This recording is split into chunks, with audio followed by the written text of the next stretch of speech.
sekali di sore hari yang tenang ini teman-teman. Akhirnya One Picture menginisiasi satu program dan ini pertama kalinya kita ada podcast teman-teman. Mana sebenarnya podcast ini awalnya adalah berangkat dari keresahan kita, yang mana kita kan anak ekonomi gitu teman-teman, dan kita melihat banyak praktek bisnis seperti UMKM di sini. Dan kita juga sering melakukan aktivitas ekonomi gitu kan, ya sering beli barang atau jual barang, online shopping, wah itu sering banget kan kita tiap hari kan. Yang saat yang menjadi perasaan adalah banyak banget pelaku-pelaku UMKM usaha itu sering kali tidak justru gitu kan ya. Banyak pernah gitu kan, kayak beli apa gitu? Iya pernah di Shopee. Beli apa waktu itu? Beli tas kak. Beli tas? Iya, jadi datangnya itu menyesuai gitu. Di deskripsi itu bagus banget tuh dari. Iya, padahal bagus banget. Wah, tapi pas datang akhirnya ternyata mengecewakan. Mengecewakan, dan ini kan agak bikin concern ya, kan agak mengkhawatirkan. Maka dari itu kita menginisiasi podcast ini mungkin sebagai wadah untuk sharing dengan teman-teman semua supaya teredukasi lah. Nanti dari teman-teman juga ada yang mau mulai usaha dan agamanya muslim, of course ya, buat teman-teman yang muslim maksudnya. Ya, artinya nanti ada lah sedikit kita sharing-sharing tentang bagaimana sih menjalankan usaha yang bukan hanya proper tapi sesuai dengan syariat gitu kan. Nah, tapi sebelum itu kita mau kenalan dulu nih ya. Aku di sini yang tadi udah yakin, nama aku Reza Setiawan dari kelas 6 Ekonomi Syariah E, dan di sebelah aku ada aku Laila dari kelas 4 Ekonomi Syariah A. Dan tentunya selain aku dan Mbak Laila juga di sini kita sudah kedatangan dua narasumber yang ganteng dan ganteng teman-teman semua. Mungkin bisa kenalan dulu dari kelasnya dulu. Namanya siapa? Oke, perkenalkan, sebelumnya nama saya Nafarul Ibrahim Chandra. Saya dari kelas 4 Ekonomi Syariah. Dan masnya? Kalau aku sebelumnya perkenalkan, nama saya Muhammad Nafarul Ibrahim Chandra. Kalian bisa panggil saya Ipal. Saya juga sama dari 4 Ekonomi Syariah. Jadi tidak dengan Mas Chandra, dengan Mas Ipal. Ini sekelas juga sama Mbak Laila ya? Iya. Kita sama.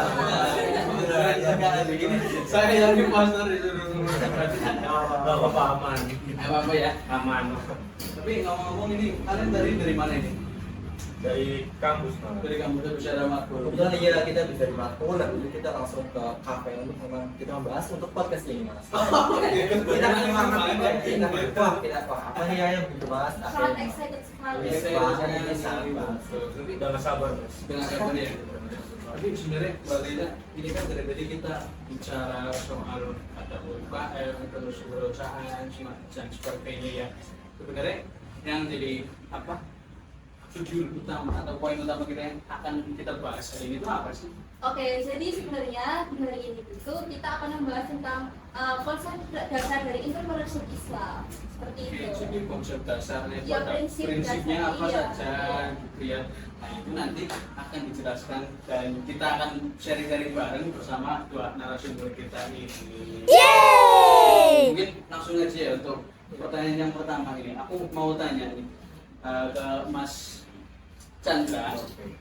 Ini sebenarnya kalau kita ngomongin transaksi dalam Islam gitu ya, sama dari contoh yang tadi aku udah cerita juga soal perasaanku mas, kalau beli barang itu kadang ada yang di deskripsi itu tidak sesuai dan segala macam. Ini kan sebenarnya nyambungnya ke kejujuran itu, yang mana itu hal yang apa ya, mungkin sangat penting sekali ya kita sebagai muslim gitu ya.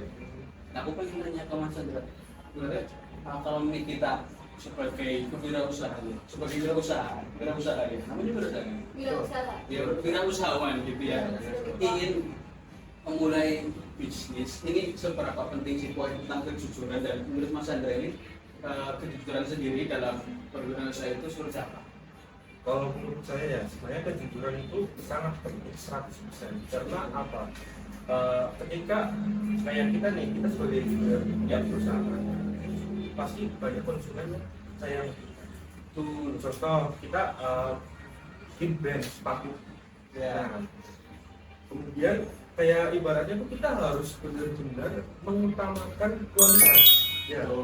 Kalau kita kualitasnya jelek, ya, tapi brandingnya bagus, kan otomatis konsumen akan kecewa sama kita gitu kan. Ya, Kalau menurut saya kayak gitu Mas. jadi tidak hanya luarnya saja ya, tidak hanya brandingnya yang bagus saja, tapi memang harus memperhatikan ya barangnya benar-benar bagus Harus sesuai bagus, brandingnya sesuai. gitu ya. Kalau dari Mas mungkin ada menambahkan apa? Oke, kalau untuk yang kejujuran ya, mungkin kalau dari saya sendiri kayak itu kan sama seperti kayak Mas Sandra juga, itu sangat penting banget karena kan kalau kita udah percaya dengan produk itu mungkin itu bisa bikin kita akan membeli lagi terus menerus. Dan misalnya kita udah trust issue, kita katakan trust issue sama produk yang dijual itu bisa apa ya, bisa nggak akan beli lagi. Contohnya misalnya ini kayak kita contoh di Shopee deh, Ya. di platform sosial kan kita pasti sering banget lah ya, mungkin hampir semua orang yang di Indonesia mungkin bisa dikatakan pasti punya Shopee sih pasti. Nah kita itu kayak beli sesuatu di situ, dan contohnya kita ambil contoh beli HP, kita pengen beli HP IP gitu.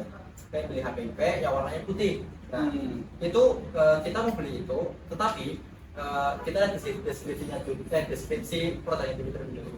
Jadi kita lihat deskripsinya seperti apa dan kita lihat komen-komennya seperti apa, dan ketika beli dan akhirnya sampai ke tangan kita lewat mungkin dari kurir ya, itu bikin apa ya, dan hasilnya itu sesuai dengan apa yang ada di Shopee kan kita pasti akan Puas. kayak iya mungkin bisa dikatakan kayak puas, oh ya alhamdulillah tadi memang kita beli itu sama lah itu, entah itu dari nanti apa ya, kita beli HP itu nanti ada gratis apanya itu dibeli kayak nanti mereka itu atau dia sama beli itu akan mau apa ya, bisa dikatakan membeli lagi atau tersebut yang salah, dan bakal pasti akan keterusan jadi seperti itu. Kalau menurut saya seperti itu sih. Jadi udah percaya.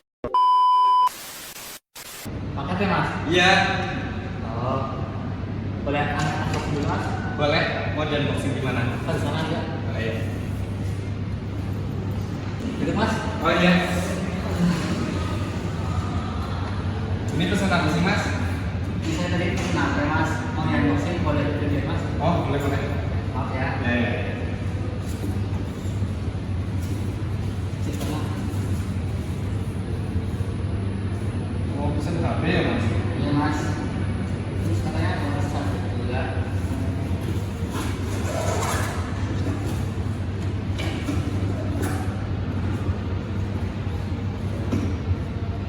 Ya baik, saya mau kasih Mas. Please. Berarti udah ya Mas?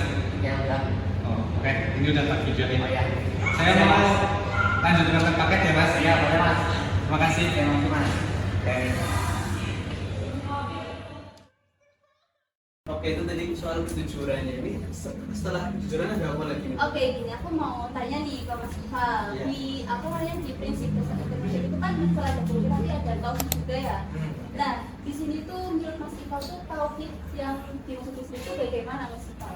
Kalau dari saya sendiri ya, kalau untuk tauhid itu kan mungkin kalau yang udah pernah ngaji atau pondok itu ya bisa dikatakan itulah mungkin kayaknya hampir semua kita sudah sih semua ya, enggak sih karena kita kan win pride ya, win pride kita kan pasti ya gitu lah. Nah Islam. nah itu kan pasti kan tahu lah ya, namanya tauhid itu kan dekat dengan Allah, itu dekat dengan Tuhan lebih dikatakan lah ya. Nah di sini walaupun kita berusaha ataupun apa ya, kita sedang jualan ataupun sedang apa ya, bisa dikatakan berbisnis lah ya, itu kan pasti tetap ingat sama Allah, ataupun usaha kita itu diusahakan karena Allah nilai ta'ala seperti itu. Jadi kayak contohnya gini, misal kayak contohnya deh Mas Reza ya, contoh Mas Reza lagi COD-an HP Facebook gitu, di Facebook COD-an HP sama penjual apa gitu lah, penjual siapa COD-an HP. Nah ketika saat COD-an mereka itu udah janjian nih, nanti kita ketemu contoh di depan Win gitu, misal di depan Win kita ketemu ya di situ. Ketika saat COD-an bersekarang, terus nanti tiba-tiba, bukan tiba-tiba ya, mungkin memasuki waktu zuhur atau asar, atau intinya sholat 5 waktu lah.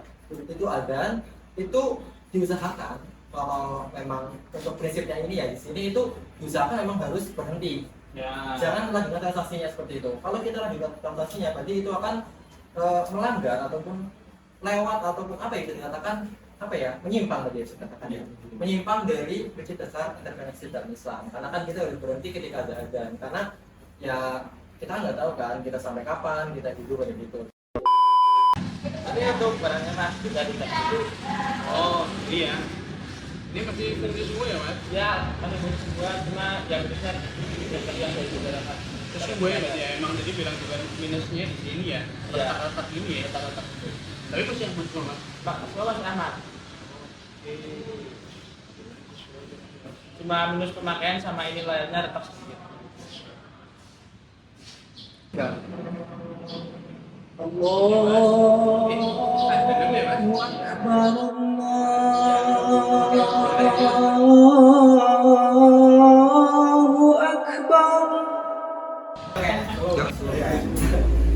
itu tadi dua poin yang menurutku sudah sangat cukup menarik ya dari awal adalah kejujuran dan ketahuan tadi sudah dibahas juga.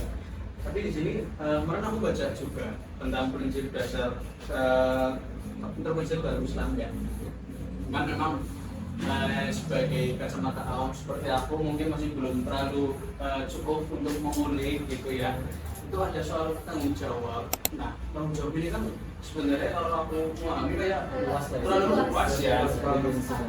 Nah, kalau di interpretasi Islam sendiri tanggung jawab ini, bentuk tanggung jawab sosial itu seperti apa misalnya? Ya, yang seperti yang dikatakan Mas Iqbal gitu. Kita COD, misalnya kita lagi COD ini. Iya. Nah, COD HP. Nah, si penjual ini mengatakan bahwa ada cas-casannya. Ya. Nah, ya free cas gitu. Tapi ketika kita udah ketemu, misalnya udah ketemu nih di Win. Ya. Nah, tiba-tiba penjual ini lupa bawa cas. Nah, otomatis kayak si penjual ini harus membawa cas itu kembali dengan cara izin dengan kita itu. Tahu? Sebagai bentuk tanggung jawabnya gitu. Tanggung jawab. Caranya ada bonus charger ya. Oh iya, lupa tadi Mas malah nggak kebawa. Bentar. Iya. Terus saya ambilin dulu ya. Jadi kita tunggu di sini. Bentar. Ini jauh. Terus potong di sini. Lama nggak ya? Gak lama. Kita 2 menit lah. Nah, Aman.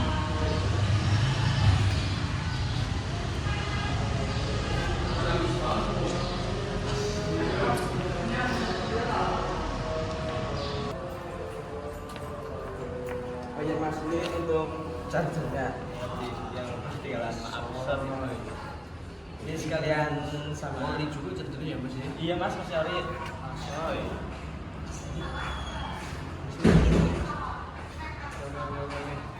Ini sekalian sama. Ini apanya ya? Ini udah tema ya? Iya, sama. Ini aku biar tulis aja bisa. Ya, aku bisa Mas, bisa. Bisa. Aku nggak bawa cash soalnya mas. Kalau Mas sama Mas. Ini cashless sekarang ya.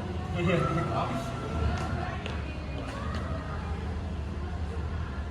Nah, ya mas. Ya, masuk. Terima kasih ya mas. Ya Mas, alhamdulillah. Iya, alhamdulillah. Iya, Mas. Artinya bentuk tanggung jawab sosial ini jadi poin yang penting juga ya di interpretasi ya. Karena kalau aku lihat dia ada kaitan sama kejujuran ya. Orang yang bertanggung jawab pasti orang jujur juga. Ya, ya. Tapi aku pengen tanya ini, Mbak Lela. Anu ya, kalau kita cowok kan sering cewek di Facebook itu pernah mengalami fase-fase itu nggak? Tapi Mbak Lela pernah nggak kayak cewek gitu di Facebook apa itu? Atau selalu beli barang lewat yang Kalau aku selalu sih selalu ini. Yang lewat Shopee. Iya lewat Shopee ya. Kalau yang COD ini belum ngerasain yang COD mempunyai 1 orang udah ke 4 orang. Belum. Gak ada keroyokan. Ini namanya keroyokan itu.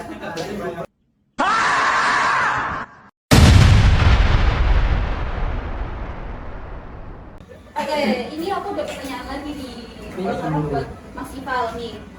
Di prinsip itu kan sudah ada keadilan nih. ya? Kan jadi udah ada kejujuran, tanggung jawab gitu kan. Sekarang aku ada pertanyaan adil. Menurut Mas Ival adil dalam interpretasi itu seperti apa Mas Ival? Oke, mungkin kalau menurut saya, ini kan menurut saya kan, kalau adil itu seperti apa? Sebenarnya adil ini kan luas kan, definisinya memang luas. Kalau nggak semestinya ataupun nggak sama, kalau adil itu nggak mesti sama rata, nggak. Kayak misal, bisa dikatakan misal kita kasih, misal Mbak punya adik atau enggak? Punya adik, nah, bisa punya adik. Nah, adik yang Mbak itu dikasih uang saku itu 5.000 dan Mbak Lela itu dikasih uang saku 10.000. Itu maksudnya adil. Kenapa adil?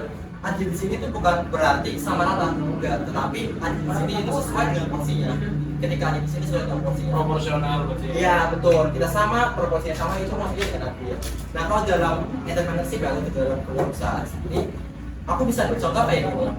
Misal ada suatu mungkin teman ya, cewek-cewek deh kita lagi bisa sering nongkrong, kan pasti kan bahkan sering nongkrong ya, ataupun pasti kayak mungkin ketemu sama temen gitu lah di jalan gitu, ketemu di salah satu tempat gitu, mungkin pas lagi itu Mbak Lela beli barangnya kelebihan, misal Mbak Lela beli tas, beli tas itu Mbak Lela beli dua, padahal Mbak Lela itu pengennya cuma satu, cuman kepencet mungkin ya, saya katakan kepencetnya itu dua, nah ya kepencet dua barang dan akhirnya ada dua. Nah akhirnya ya mungkin itu ngantuk sih ya. Nah itu, nah tas, ya betul, tas itu karena memang itu karena nggak kepake kan, atau mubazir, badan itu bisa dikatakan kayak ini mempromosikan ke temannya, barangkali temannya itu mau gak sih beli barangku gitu. Tapi di situ dengan mungkin kalau tahu itu kayak misal kita jual belinya dalam zaman Nabi Muhammad itu kan pernah gini, kayak misal Mbak beli harga tas itu satunya itu 100 ribu. Nah nanti Mbak tawarin ke temennya aku beli itu di harga 100 ribu, kamu mau bayar di harga berapa nih gitu. Nah nanti temennya sendiri itu nanti misal oke, aku kayaknya tertarik deh dengan spesifikasi yang dijelaskan Mbak Lela. Nah nanti beli dan akhirnya temannya Mbak Lela menghargai dengan harga 150.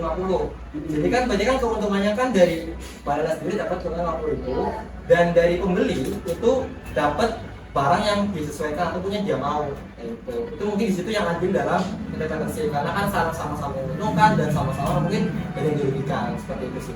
Oh berarti adil di sini tuh nggak harus apa ya sama iya rata enggak, tapi harus sesuai porsi-porsinya. Betul.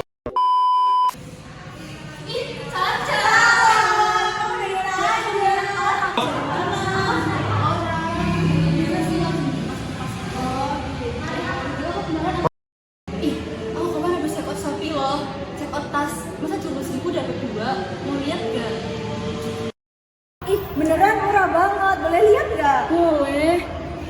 Tuh lihat. Mana? Ini cakep banget. Dong itu murah lagi. Iya. Kira-kira kan aku kan beli harga ini lah 200.000 dapat dua. Kira-kira kalau misalnya kamu mau beli, kamu mau harga berapa? Kalau dari kamu berapa? Aku 120. Kalau aku ambil di 150 gimana? Boleh. Beneran? Beneran. Jadi aku ambil ya Beb ya? Bayarnya nanti pakai kris aja kali ya? Oh boleh. Coba kamu scan aja kali ya. Jangan pilih fotonya. Udah masuk ya Beb ya? Oh udah. Ini aku langsung bawa pulang aja nggak apa? Iya nggak apa-apa. Terima kasih ya Teh. Iya sama-sama. Kamu habis ini mau kemana? Kami sudah Udah yuk, ngopi yuk. apa namanya? Bebas sih, mau ke mana? Udah yuk. Saya bisa itu sih. Dan kalau di contoh yang Mas Ivan tadi sampaikan, berarti kan keadilan di entrepreneurship ataupun kewirausahaan di Islam itu artinya pembeli itu dapat untung yang nggak terlalu merugikan pembeli customer ya, pembeli artinya tidak terlalu mengambil untung yang terlalu banyak. Sementara pembeli juga dia sama-sama untung juga dengan cara dia dapat barang yang sesuai spesifikasinya. Artinya tidak ada kecurangan di situ, barangnya yang tadinya bagus terus dicacati gitu kan, nggak ada gitu kan ya. Jadi kayak penjual dapat untung dan pembeli dapat barang yang disesuaikan seperti itu ya. Oke. Sama-sama dapat ini ya. Ya, jadi sesuai porsinya lah gitu. Iya. Iya. Apa ya? Ada istilahnya itu kalau sama-sama untung. Itu berarti itu tadi ya sudah sangat clear sebenarnya ya. Prinsip-prinsipnya tadi ada 4 kalau aku ada Mbak Rela. Pertama tadi ada kejujuran, ada tauhid juga, terus tadi keadilan sama tanggung jawab. Dan untuk poin selanjutnya itu nanti ada HSP dan KSP. Oke, mungkin itu saja ya dari kita untuk teman-teman yang ada di rumah. Dan aku terima kasih juga ke Mas Chandra dan Mas Ival, Mbak Ellen juga terima kasih. Mungkin itu saja dari aku, Reza. Dan Laila. Nah, saya Chandra. Dan saya Iqbal. Terima kasih dan sampai jumpa kembali. Dadah. Yang pertama ada hasbi. Dalam entrepreneurship Islam, hasbi berarti berusaha maksimal dalam bisnis dan berserah diri kepada Allah Subhanahu wa Ta'ala. Seorang pelaku usaha harus jujur, tidak curang, dan tidak takut gagal karena yakin bahwa hasil sudah diatur oleh Allah Subhanahu wa Ta'ala. Jadi, fokusnya itu bukan hanya dari keuntungan, namun juga dalam keberkahan. Ya. Oke, jadi yang kedua itu ada al-kasbi.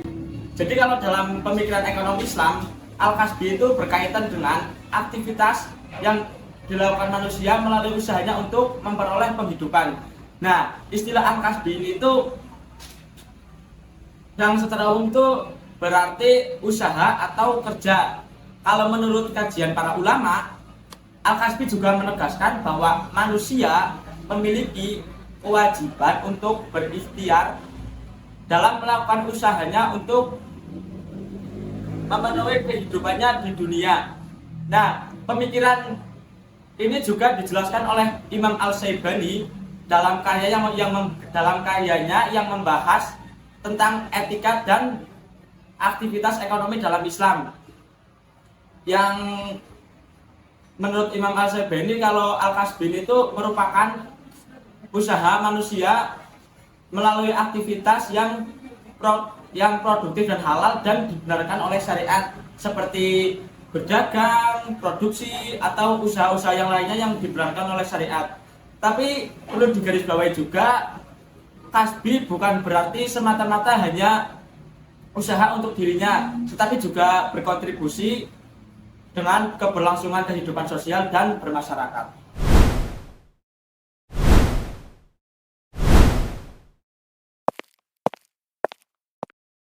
Integrasi antara kasbi dan hasbi itu digabungkan akan menghasilkan sebuah keseimbangan entrepreneur seorang muslim. Nah, kasbi sendiri itu melakukannya dengan berusaha keras, berinovasi, dan bersikap profesional. Nah, kasbi sendiri ini berpacu pada Allah. Kenapa? Karena semua kelakuan seorang berusaha itu dilakukan secara jujur, adil, dan berpasrah diri kepada Allah. Ketika keduanya digabungkan, akan menghasilkan keseimbangan antara dunia dan akhirat.